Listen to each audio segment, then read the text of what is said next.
Yo, listen up. Imagine the world goes dark. Not just storm knocked out the power line dark. I'm talking global. Your phone, a brick, the internet, gone. Your bank account, your GPS, the water pumping into your house. All dead in a split. You think this is sci-fi, some doomsday prepper fantasy. That's happened before. And the gun is already pointed at our heads again. Built a civilization on a foundation of sand. And that sand is made of silicon and copper wires. We wrapped the planet in a digital nervous system, but we forgot one thing. The sun isn't just a warm, fuzzy ball of light in the sky. It's a chaotic thermonuclear reactor. And sometimes, it sneezes. Last time it really let loose, we were riding horses and tapping out Morse code. If it happens tomorrow, we aren't going back to the Stone Age. It all started with a guy named Richard Carrington. He wasn't your average stargazer. Nah, he was obsessed. While everyone else was worrying about politics or industry, Carrington was staring down the barrel of the solar system's biggest gun.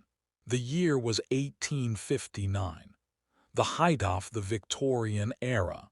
Steam engines, top hats, and the brand new miracle technology, the telegraph. The world was feeling pretty good about itself. We had finally tamed electricity, right? We were sending messages across continents in minutes. We thought we were masters of the universe. Classic. Nature loves to humble us when we get cocky. See, the sun has cycles. It gets messy. Magnetic fields twist and snap like rubber bands loaded with the force of 1 billion atomic bombs. And in 1859, the sun was waking up. Today, we're diving into the Carrington Event, the single biggest solar storm in recorded history. We're gonna look at what happens when the sky turns red, why telegraph operators were getting thrown across rooms by their own equipment, and why a near miss in 2012 almost sent the global economy into a death spiral. Trust me, the deeper you dig into this, the more you realize we are walking a tightrope over a minefield and the wind is picking up. Let's rewind. September 1st, 1859. Redhill, Surrey, just outside London. Richard Carrington is in his private observatory. It's a clear morning. He's projecting an image of the sun onto a plate of glass, sketching sunspots. Now, sunspots are these dark, cooler patches on the sun's surface. Usually, they just sit there, drifting. But Carrington sees something weird. Two patches of intensely bright white light break out in the middle of a massive group of sunspots. We aren't talking a little flicker. Carrington described it as fully equal to that of direct sunlight. He barely had time to process it. He ran to get a witness, someone, anyone to confirm he wasn't losing his mind. By the time he got back 60 seconds later, the spots were fading, but the damage, it was already done. Those white lights were a massive solar flare, a coronal mass ejection, or CME. Think of it like the sun spitting 1 billion tons of superheated plasma and magnetic field directly at Earth. Shotgun style. Usually this stuff takes days to reach us. Space is big, right?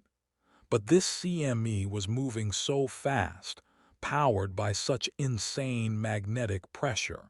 It crossed the 93 million miles to Earth in just under 18 hours. That is sheer, unadulterated speed. Carrington didn't know it yet, but he had just watched the firing pin strike the primer. The bullet wasned the air. And down here on Earth, people were going about their day. Business as usual. But up in the atmosphere, the magnetic field was about to get crushed. Boom. When that wave hit Earth's magnetosphere, it didn't just knock on the door. It kicked it in. It compressed the magnetic shield until it almost snapped. And when magnetic fields change rapidly, you know what happens. Physics 101, induction, current, electricity, appearing out of thin air, flowing through anything conductive. And in 1859, the longest conductive things on the planet were telegraph wires. This is where it gets wild. Total chaos. Across Europe and North America, the telegraph systems, the Victorian Internet, started acting like they were possessed. Telegraph operators sit there, tapping out messages, fingers on the keys. Suddenly, zap, operators are taking high-voltage shocks through their fingertips. In Washington, D.C., a telegraph operator named Frederick Royce was working the line to Philadelphia. He went to touch his key and got slammed. A massive arc of fire jumped from the equipment to his forehead. It literally stunned him. This wasn't a glitch. The atmosphere was electrified. The pylons holding up the wires along the railroads. They started throwing sparks, showers of them. In some places, the telegraph paper, the ticker tape used to record messages, spontaneously caught fire. But here's the craziest part, the part that sounds like a ghost story. Between Boston and Portland, Maine, two operators were struggling to send a signal. The interference was too loud. The noise from the storm was drowning them out. So the operator in Boston gets an idea. She was smart. She realizes the current surging through the line from the storm is stronger than their batteries. So she messages Portland, "Let's cut the batteries. Disconnect the power source entirely." Portland agrees. They physically disconnect the batteries from the grid. And guess what? They kept talking. For 2 hours, they sent messages back and forth using only the electricity induced by the aurora. They were powering their communication network with the raw energy of the solar storm. "We are working better than with the batteries," the Portland operator tapped out. Think about that. The air was so charged, the planet's magnetic field was shaking so violently that it turned the telegraph lines into power generators. And outside, the sky was burning. Auroras, usually seen way up north, pushed down.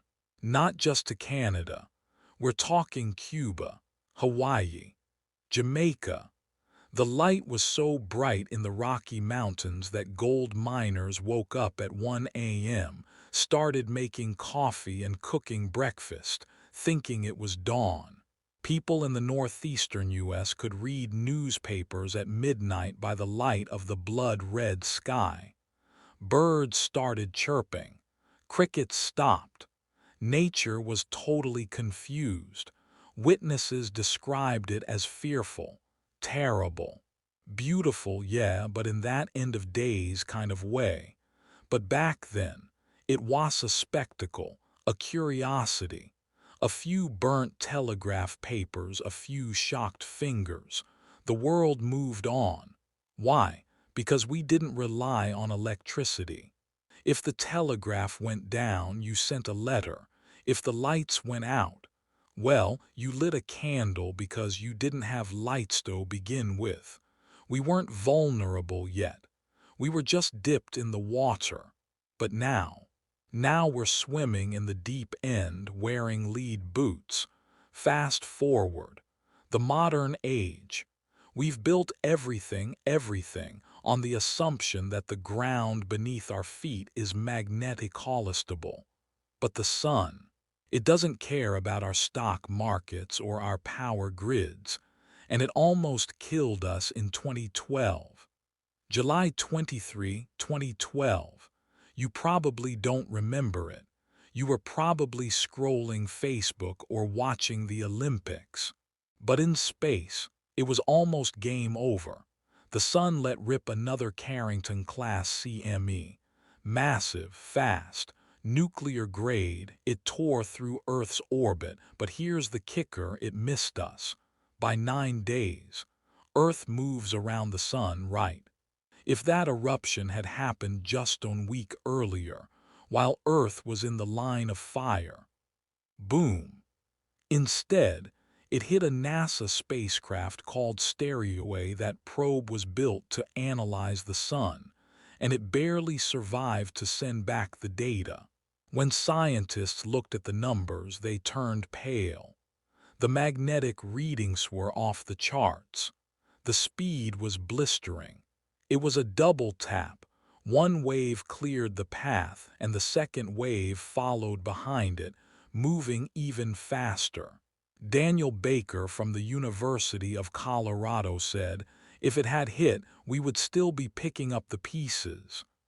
Analysts crunched the numbers on what a direct hit in 2012 would have cost. The estimate, $2.6 trillion. And that's just the immediate physical damage to the U.S. grid. That's not counting the lost productivity, the supply chain collapse, the riots, the starvation. We're talking about a recovery time of 4 to 10 years. Imagine that. 10 years without a reliable power grid. 10 years without the internet as you know it. It was a warning. It had to be. But did we listen? Did we harden the grid? Did we spend money to shield the transformers? Nah, too expensive. Short-term profits over long-term survival. Classic corporate playbook. We treated it like a fluke, a one-off. But the math says otherwise. Pete Riley, a physicist, calculated the odds. The probability of a Carrington-class storm hitting Earth in the next 10 years, 12%. That's basically Russian roulette with a 10-chamber revolver. And we're pulling the trigger once every decade. So let's run the simulation. Let's say that 12% chance hits tomorrow. You wake up. No alarm clock. Your phone is dead, not just out of battery, but delicate microchips inside are fried by the induced current. You look outside. No streetlights. No traffic signals. You try to start your car. If it's a modern car with an ECU, dead. If you have an old vintage truck, maybe it starts. But where are you going? The gas pumps run on electricity. No power, no gas. You go to the grocery store, it's chaos. The credit card machines are down, cash only. But wait, the ATMs are down too. The banks have lost their records, your life savings. Just a bunch of corrupted ones and zeros own a melted server somewhere. But that's just the inconvenience phase. Give it 48 hours. Water. Clean water requires pumps. Pumps require electricity. When the taps run dry, people panic. Then the sewage stops moving. Disease vectors skyrocket. And the food. Modern cities shave about 3 days of food on the shelves. That's it. Our entire supply chain is just in time. It relies on GPS to coordinate trucks, ships, and trains. But the satellites, they're toast. A storm this big expands the atmosphere, creating drag. Satellites fall out of orbit. GPS is gone, so no trucks, no food delivery, no communication. And here's the real killer, the transformers, not the movie. The massive, house-sized, extra-high voltage EHV transformers that form the backbone of our grid. They are the choke points. When a Carrington event hits, these things overheat. The copper windings melt. They catch fire, they explode. And we don't have spares. These aren't things you pick up at Home Depot. They are custom-built, mostly overseas. and they take 12 to 18 months to manufacture. If we lose 300 of these large transformers in the U.S., which is a conservative estimate for a big storm, the grid doesn't just go down. It is physically destroyed.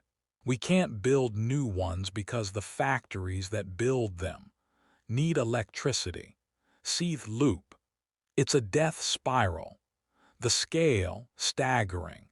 We're talking about hundreds of millions of people suddenly living in the 1800s, but without the skills, the tools, or the community structure of the 1800s. Maya Raman, the analyst I told you about in other deep dives, she'd look at this system and tell you it's fragile by design. It's efficient, sure, but efficiency is the enemy of resilience. We stripped away all the safety buffers to save a few bucks. The sun is waking up again. We're entering solar cycle 25. It's expected to be a strong one. Carrington saw the warning in 1859. The universe fired a shot across our bow. In 2012, the bullet grazed our ear. Next time, we might not be so lucky. The universe doesn't care about our apps, our economy, or our politics. It operates on physics, and the physics says a big one is coming. It's not a matter of if, it's when. So look up at the sun. It gives us life, but it can also take it away in a heartbeat. If you want to stay ahead of the curve, keep your eyes open. And maybe keep some cash under the mattress. Shit just got real dark. If you want to see more insane, untold stories about how fragile our world really is, hit that subscribe button, smash the like, and turn on notifications. Trust me, you don't want to miss the next deep dive into the world's wildest secrets.